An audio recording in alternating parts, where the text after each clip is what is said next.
Baktı ki kanser. O zaman doktor dedi işte kemoterapiyle biz buna müdahale edeceğiz. Kurtaramazsak keseceğiz. Ki bana demiyorlar, babama diyorlar bunu. Bana da büyük ameliyat diyorlardı. Oradayım, gözümü açıyorum, böyle ışıklar vuruyor, böyle ağlama sesleri, artık kendime gelmişim. Ayağımı kaldırıyorum, kalkmıyor. Ya kaldırıyorum, kalkmıyor.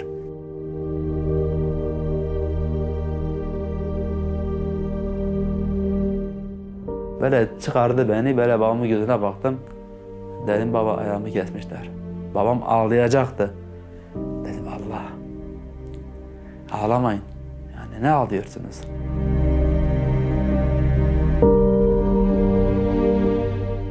Tam kendime geldim, dediğim şey şu. Ya Rabbi sana şükürler olsun. Yani bir de annem aklıma geldi. Yani anneme ne diyeceğim? Annem yok, annem köyde. Garibim beni bekliyor. Ayaklarım üşümesin diye bana çorap örüyor, yani elden çorap. Annem o çorabı örmedi.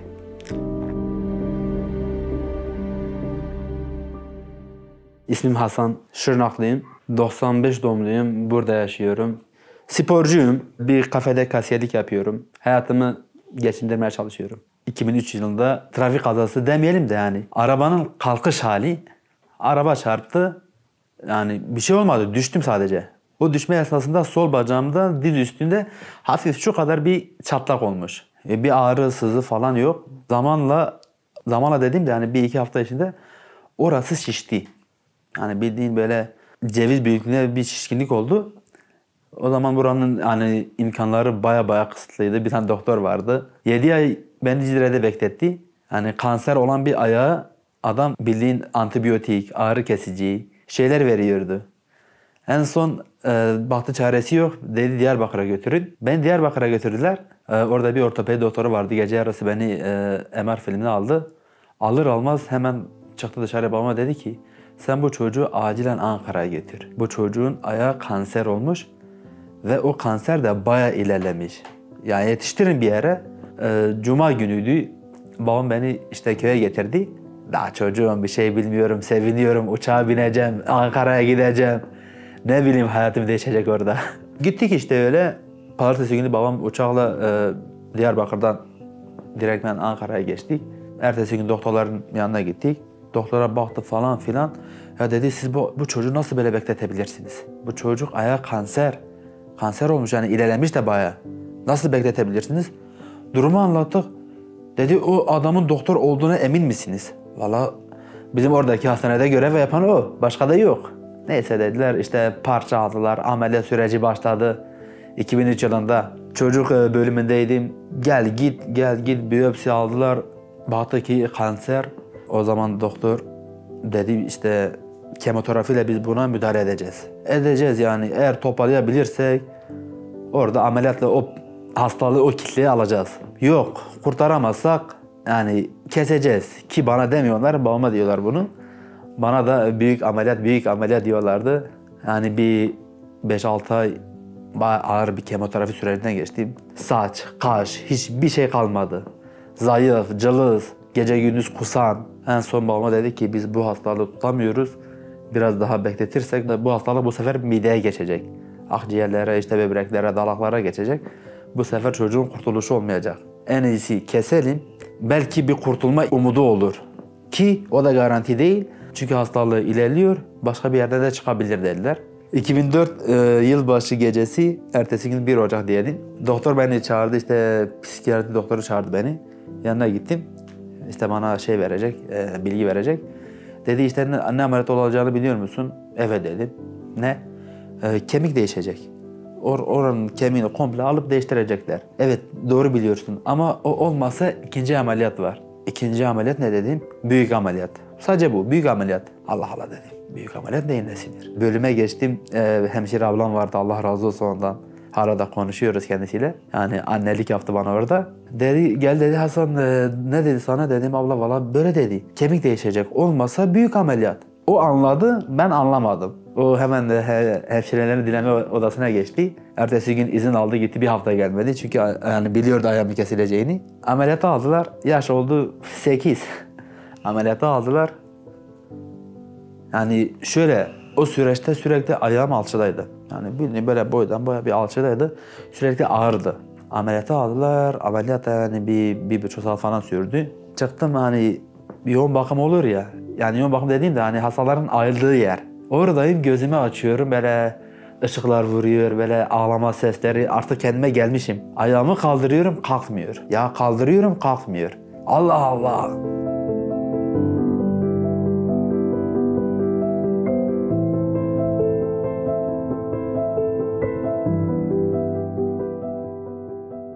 Demir çubuk falan bağlarlar ya. Dedim öyle bir şey olmuştur. Ayak bayağı ağırlaşmıştır, kalkmıyor. Şöyle yaptım, boşluğa geldi.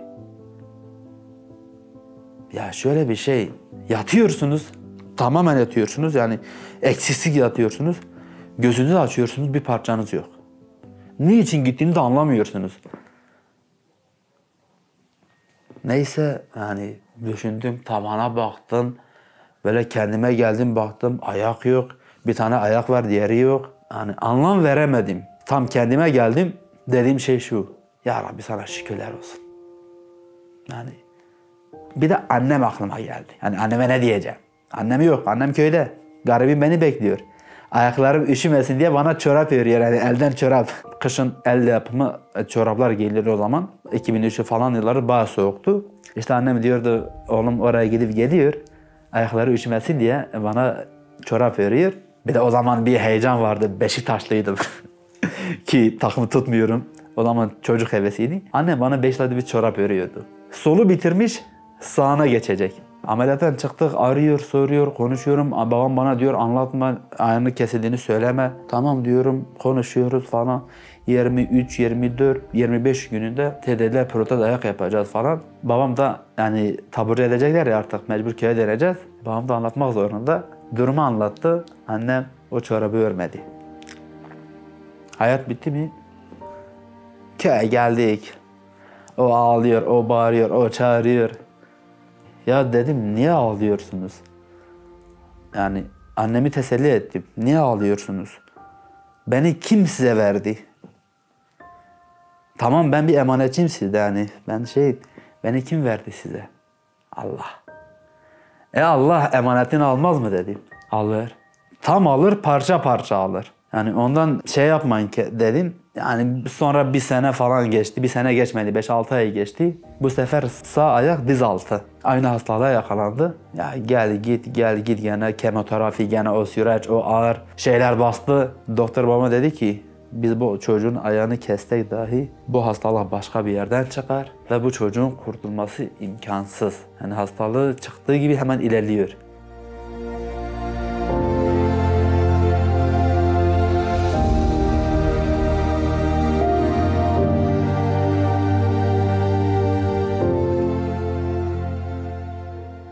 Ya bu sefer kalbe yakın bir kemikte çıksa hemen kalbe gider. Beyne gider. Babam dedi Allah'ın verdiğini Allah alır zaten. Yapacak bir şey yok. Gel git bu sefer kemik taktılar. Yani kurtulma amaçlıyla. Hani bir 8-9 santim uzunluğunda bir kemik yerleştiler oraya. Sürekli alçıdaydı ayak. Bir de intihap kokuyordu. Hani kemoterapi gördüm ya, saç, kaş, hiçbir şey kalmadı ya. Bizim mahallenin çocukları, anneleri diyordu ki gözümün önünde. Ya siz bu çocuğun yanına gitmeyin. Hastalıklıdır.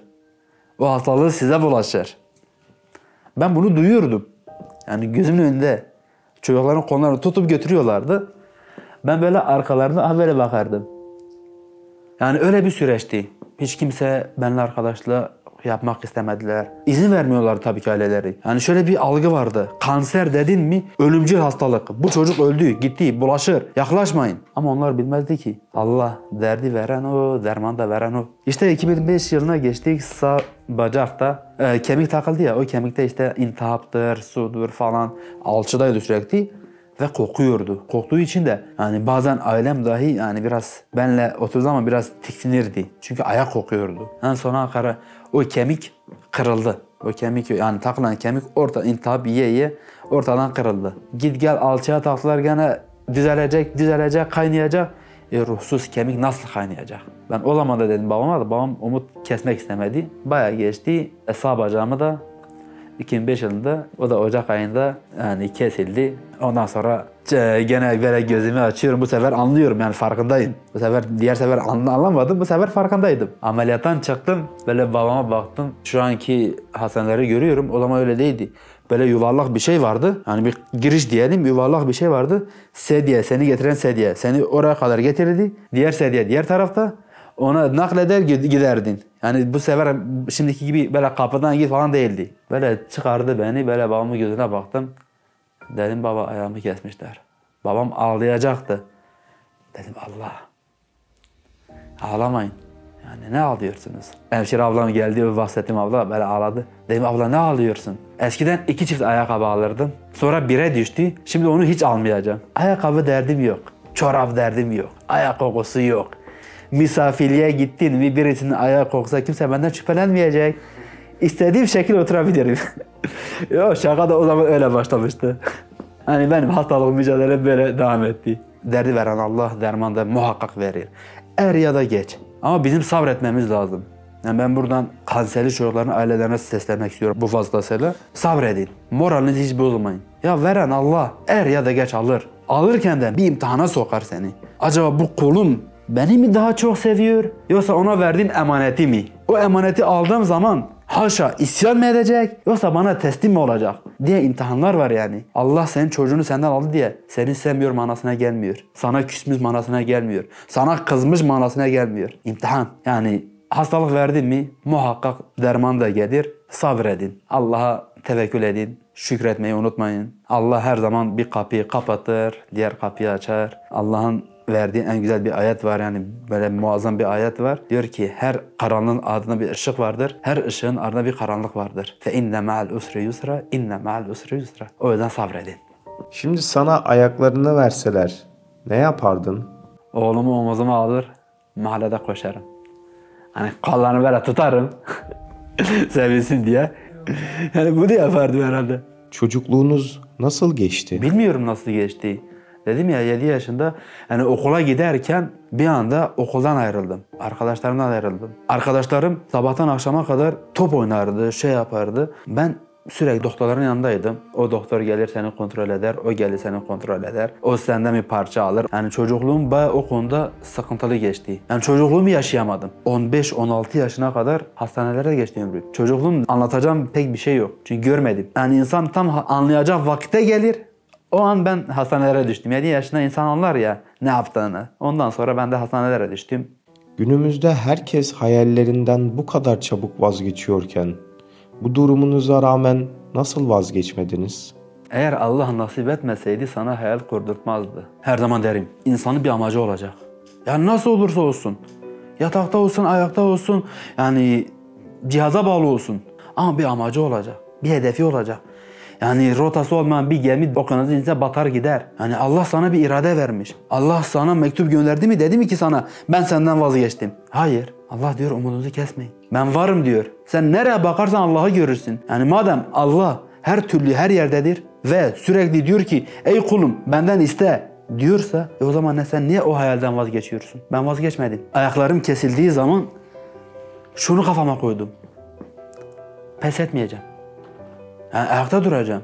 Çünkü sen bu süreçte ayakta durmayı öğrenemezsen hiçbir zaman kimse seni ayakta tutmaz. Kimse seni kaldırmaz. Her zaman ileri gittim. Engel çıktı mı çıktı. Ama önemli olan o engeli aşmak. Yani ayaklarım yok diye ben engelli değilim. Ben o engelleri aştım. Aşabildiysem engelli değilim. Ben oturursam, o engeli izlersem o zaman ben engelliyim. Hani bazı zorlu süreçlerden geçtim. Dedim ki artık yani olmayacak. Bir baktım önüme öyle bir imkan çıktı ki yani üzüldüğüm şeye değmedi. Hayalinden vazgeçen insan hayal kurmamıştır bence. Çünkü bir hayal kurursan o hayaline ulaşmak için elinden geleni yapacaksın. Hiç bunaldığınız, ümitsizliğe düştüğünüz oldu mu? Evet oldu. Ayaklar kesildi ya. Ondan sonra bana protest ayak yapılacaktı. Hastaneye gittim. Bayağı zorladılar beni.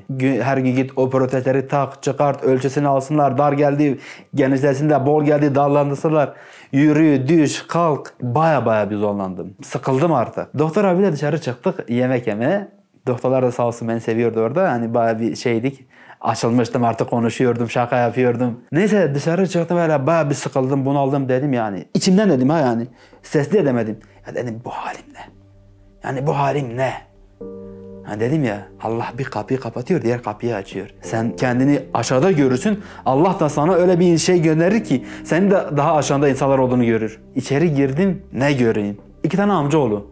Yaşları 8-9 yaşlarında. Kuzularını dağa götürür, çobanlık yaparlar. Bir tanesi elektrik akımına kapanır. Diğeri de onu kurtarmaya çalışır. Ve ikisinin de bak düşündüğüm şeyin yarım saat geçmiş geçmemiş. Birinin kolu buraya kadar, tek kol. Diğer kol 0, ayak 0. Diğerinin bir bacağı uzun, 2 kol 0, diğer bacak 0. Ona bakınca şöyle dedim. Dedim haşa Hasan, tövbe et. Ya kollarına bak, kolların var. Yani kendin işini görebiliyorsun. Bunlar ne olacak? Bunlar belki ömrün sonuna kadar böyle kalacak. Allah, yani beterin beteri var diyorlar ya. Hakikaten var. Senin parmağın kanadı diye yani üzülme.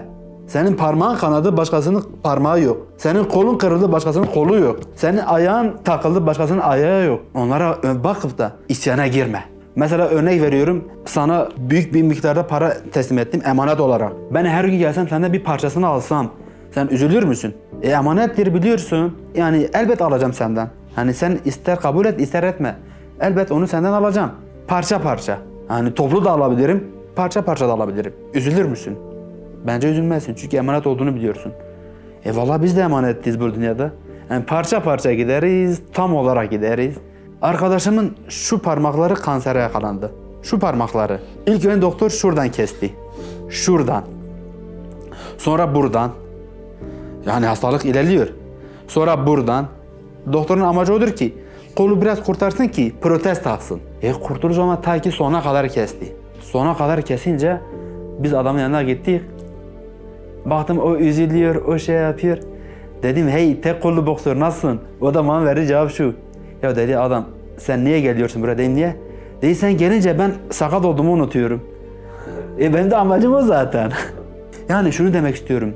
Şükredin. Allah'a yani isyan etmeyin. Yani demeyin ben Allah'a ne yaptım ki Allah bana bunu verdi. Hani bir kelimeyle helake gidersin, bir kelimeyle hidayete gelirsin. Sabredin, şükredin. Derdi veren Allah muhakkak dermanı verir. Bu dünyada vermese o hastalıkla gidersen cennet diye bir gerçek var orada. Mesela ben ayaksızım değil mi? Öbür dünyada tüm azaların, tüm vücudun senden davacı olabilir. Benim ayaklar olmayacak. Senin de kolların olmayacak. Gün içinde neler yapıyorsunuz? Buradan tekrar sandalye biliyorum. İşe gidiyorum. Oturuyorum akşama kasiyer olduğum için. Hava soğuk olduğum biraz sıkıntı oluyor. Ama yani benden önce bir ailem var. Kendi rahatlığımdan önce bir ailem var. Zorluğu çekeceksin ki, göze alacaksın ki Allah da sana sefasını versin. Sporcuyum. Antrenmanlara çıkıyorum, gidip geliyorum.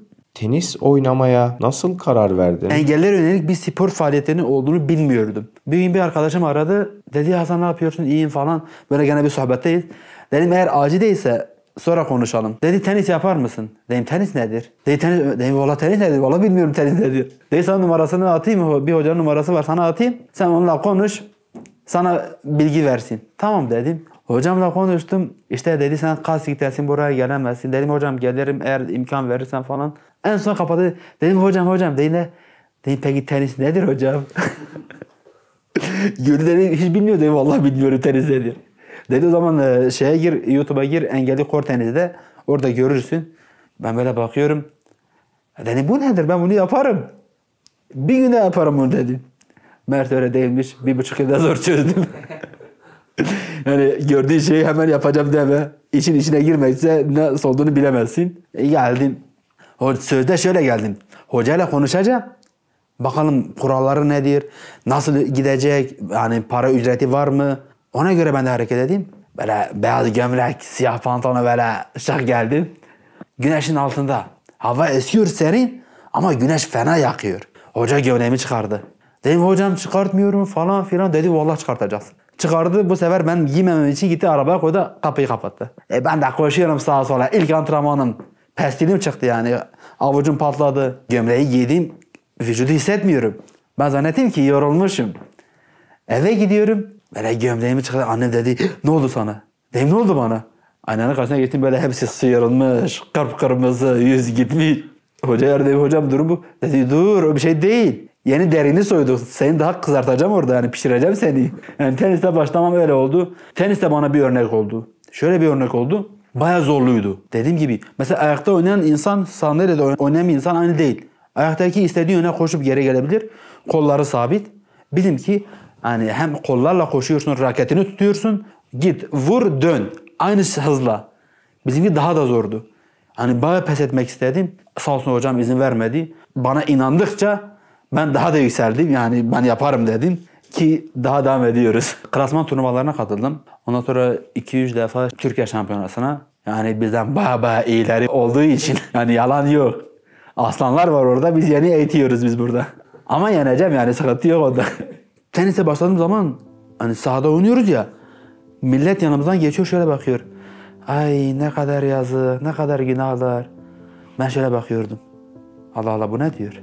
Neyse gel git. Bazı kişilerin yanına gidiyorduk. Bize şey diyordu. Yani arkamızdan biz odandan çıkıyoruz ya. Hocam da diyor ki ya bırak bunları lo. Boştur bunlar. Engellerle ne uğraşıyorsun? Ne vaktini kaybediyorsun? Hocam dedi ki o benim meselem. O benim meselem. Ben ilgileneceğim onlarla. O kadar zorluk çektik ki kimse gelmek istemiyor daha. Ki şu an 14-15 tane öğrencimiz var. Engelli. Biri şu an Ankara'da milli sporcu, uluslararasında yarışıyor. O da bana bir örnek oldu. Pes etmeyeceksin. İnsanlar gibi gitmeyeceksin. O ne dedi, o şunu bunu diyecek, o bunu diyecek. Hani onunla hareket etmeyeceksin. Sen bir amaç koyacaksın, o amaca gideceksin. Ben bunu teniste de anladım yani. O da güzel bir örnek oldu benim için. Pes etmek yok. Sağlıklı ama şu anki farkındalığın olmadan bir hayat ister miydin? Hayır, istemezdim. Şöyle istemezdim. Ben arkadaşlarım var mesela şu an. Çocukluk arkadaşlarım, sınıf arkadaşlarım, okula ve hani çok arkadaşım var. Çoğunun %60-70'ini diyeyim. Şu an görüyorum Allah'ı biliyorlar.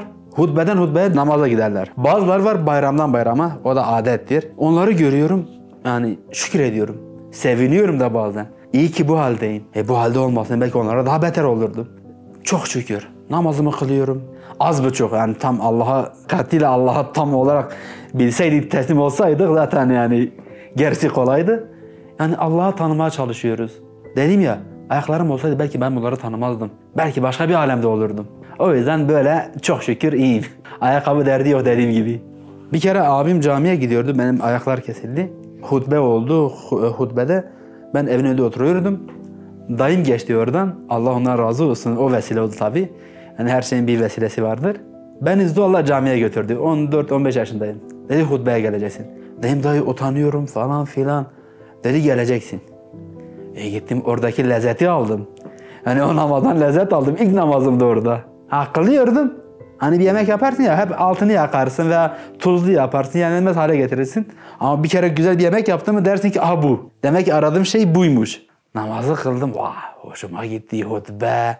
Böyle kalabalığın içinde. Vallahi göğsüm kabardı. Saati takip ediyorum, 2 yarım saat kaldı. Aynı gün camiye koştum.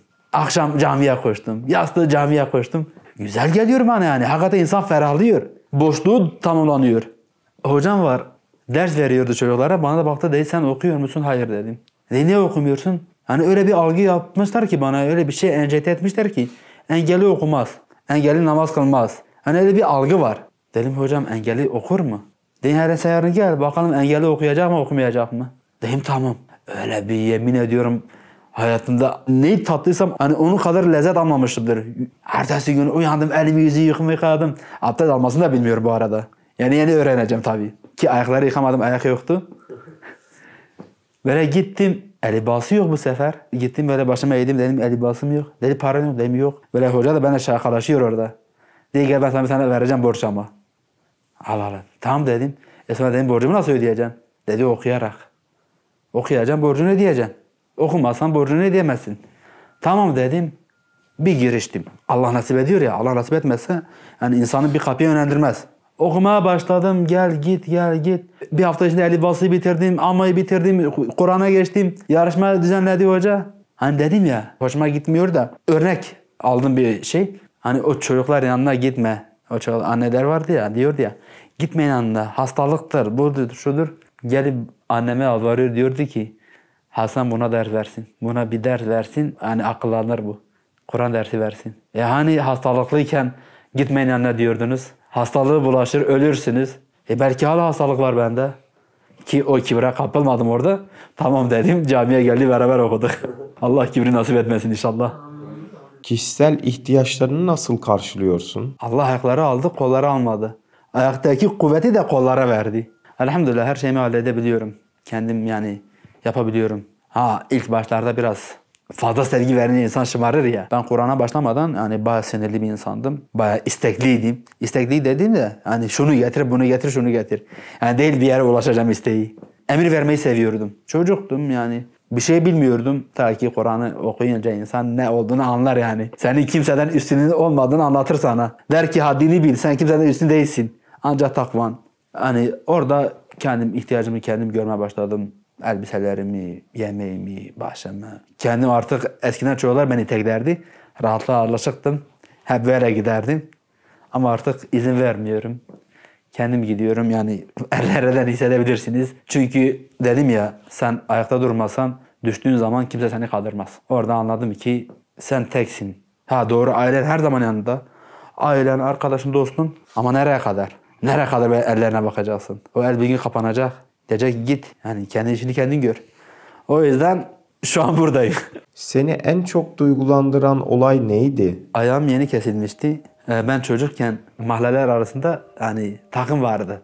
Futbol takımları. Ben hep kaleciydim. Hep beni kaleye sokarlardı. Ama ayak kesildikten sonra beni sahaya da almadılar. Bırak kaleyi sahaya da almadılar. Hani işi bitti mi artık sen yoksun. Böyle sahanın kenarında onları izliyorum. Ayakta şöyle arabadan inmiş.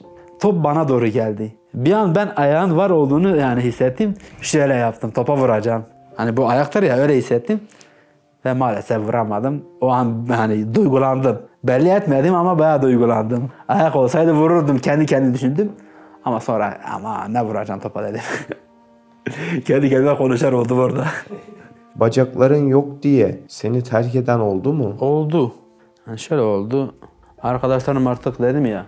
Bir gün yatıyorsun. Bir gün kalkıyorsun. Ayak yok, bir şey yok. Birkaç tane arkadaşım vardı. Çocukken sevdiğim insanlar. Sürekli benimle olmaktan değil de şöyle hani araba da yoktu. Ve seyyar satıcıların arabaları vardır ya. Onun üstüne koyup beni götürüp getirlerdi. Bıkmışlardı, bıraktılar sağ olsunlar. Allah razı olsun onlardan. Yani onlar gitti. Medrese geçmişim de var yani bir 9-10 ay gibi bir süreç. Medresede güzel anılarım oldu. Bizim bir arkadaş vardı Allah razı olsun ondan. Her sabah ona derdim ki mesela medrese 2 katlıydı.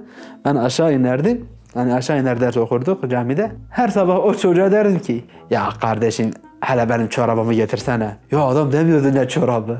Yukarı gidiyordu geliyordu. Ya diyor abi valla senin çorabın görünmüyor. Diyordum neyse sıkıntı yok. Ertesi yine buluruz. Derse başlardık. Yarım saat geçer geçmez. Gelirdi. Abi sen çorabı nereye takıyorsun? Diyordu ellerime takıyorum. Diyordu vallahi bir daha sana bir şey getirmeyeceğim. Ertesi gün aynı. Yine bir olay oldu. Bizim bir arkadaş var sağ olsun. O da bıraktı şu an burada çalışıyor. Dedim misafirliğe gittim bırakmadılar sağ olsun. Akşam orada kaldım. Baktım bir tane spor ayakkabı getirdi böyle bağırıyor. O ayakkabıcı olmuş meğerse. Ayakkabıları kim düzenli koymazsa falan şey yapsa ceza kesiyor. Baktım ya tutmuş getiriyor. Bu kimin ayakkabısı? Bu kimin ayakkabısı? Ya dedim İslam kardeşim kusura bakma benim ayakkabımı unutmuşum oraya bırakmışım. Dedi tamam abi senin hiç sıkıntı yok temizleyeceğim yerine koyacağım. Tamam dedim Allah razı olsun. O ayakkabıyı temizledi güzel cilaladı götürdü koydu oraya. Tam yatacağız. Baktım geldi. Dedi Hasan abi dedim Dedi sen ayakkabı giyiyor muydun? Dedim yok vallahi giymiyordum. Dedi o zaman kimin ayakkabısı temizledi? Dedim vallahi biliyor yarın öğreniriz. Onun hocasının ayakkabısı çıktı. Dedim hocanın ayakkabısını temizlemişsin daha ne istiyorsun? Yani insanlarla uğraşıyorum. Şöyle uğraşıyorum. Hani onları incitmiyorum. Hani mutlu etmeye çalışıyorum.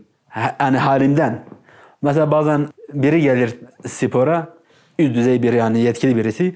Ben derim ki ya ben bu arkadaşlardan şikayetçiyim. Geçen bizim geçtik müdürü yani tayini çıktı geldi. Yani gittik konuştuk sohbet muhabbet arkadaşlarla falan. Tam çıktık. Dedim sayın müdürüm madem geldiniz siz bu antrenörlerden yani sorumlu musunuz? Evet dedi. Dedi ben hepsinden şikayetçiyim. Dedi ne oldu? Beni kenara çekmeye çalışıyor. Dedim yok müdürüm ben burada diyeceğim. Dedim bu kadar arkadaşı görüyor musunuz? Evet. Dedim hepsine ayakkabı alıyor bir tek bana almıyor. Benim neyim eksik onlardan? Dedi ya sana alayım ben. Hangi ayakkabı istiyorsan ben sana onu alayım. Dedim yok geçti artık müdürüm ben dedikten sonra ne manası var? Böyle biraz mahcup da oldu. Tamam dedi, ben senin ayakkabını çözeceğim falan. Dedim ben 3 yıldır buradayım. Herkese gözümün önünde ayakkabı veriyorlar. Ama bana vermediler yani, almıyorlar. Ben durumu da bilmiyorum nedendir. Adam da hala anlamadı. Aşağı indik, resim çektik. Tam gideceğim ya, arabayı sürdüm. Böyle baktı. Dey sana ayakkabı alacağım ha. Dedim tamam müdürüm, bekliyorum. Yani böyle insanlarla uğraşmayı seviyorum. Ki onları incitmemek şartıyla tabii. Tüm dünyaya seslenmek isteseniz ne söylemek isterdiniz? Özel insanların hayallerine dokunmayın. Onları incitmeyin. Onlara boşuna vaat vermeyin. Nerede bir özel birey görürseniz, özel birey annesi dahi, onlara şefkatle yaklaşın. O anneyi de üzmeyin. O çocuğu da üzmeyin. Dünya ne kadar sizinse o kadar da bizim yani. Dünyaya seslenmek istediğim bu. Bir şey mi yapmak istiyorsun? Mesela en basit örnek, önündeki engeli kaldır. Sen engel olma. Bunu seslenmek isterim. Hayalhanemi duymuş muydunuz? Hayalhanem hakkında ne söylemek istersiniz? Duymuştum ki takip ediyorum. Mehmet Hoca'yı baya takip ediyoruz, seviyoruz da, Allah razı olsun ondan. Yani baya gençlere yani örnek olacak bir insan, feyz veren bir insan. Ben ilk izlediğim zaman şunu hissettim. Şöyle bir adetim var. Bir insan konuştuğu zaman eğer ki bana bir yani katkısı olmayacaksa ben o insanı dinlemem. O insandan ilham almasam insanı dinlemem. Kim olursa olsun. O insanın beni etkilemesi lazım. Çünkü hocamın bir sözü vardır. Derdi ki yani Seyda'mızın, Allah razı olsun ondan. Derdi ki Seyda yani bir insanın doğru söyleyip söylemediğini nereden anlarız? Derdi ki eğer seni etkiliyorsa bil ki o doğru söylüyor. Seni itekliyorsa bil ki yalan söylüyor. Valla beni çekti. Hayalhanemin projelerini hakikaten çok beğendim. Mesela o kolu olmayan abi vardı. O da güzel bir örnek. İnsanlara bir yaşam kaynağı örneği. Hani bu ayakları olup da ben dünyadan bıktım, ben yapamıyorum diyen insanlara güzel bir örnek yani.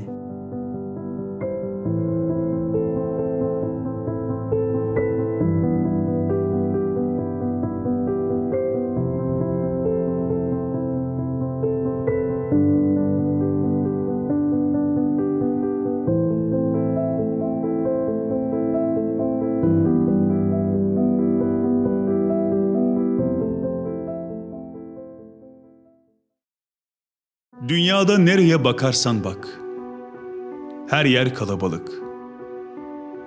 Hastaneler tıklım tıklım, sanki herkes hastalanmış gibi. İnsan kaynıyor mağazalar, sanki herkes aynı anda alışverişe çıkmış gibi. Adım atacak yer yok caddelerde, tüm dünya sokağa dökülmüş gibi.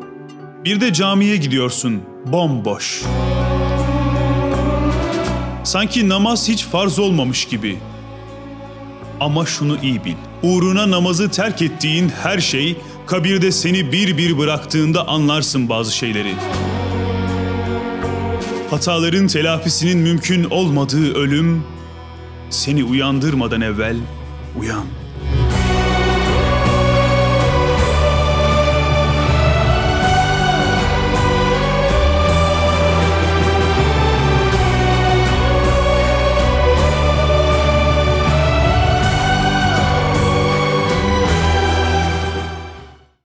Gezegenler bile bir aradayken, tek olduğunu düşünüyorsan koskoca evrende, bu kanal tam sana göre.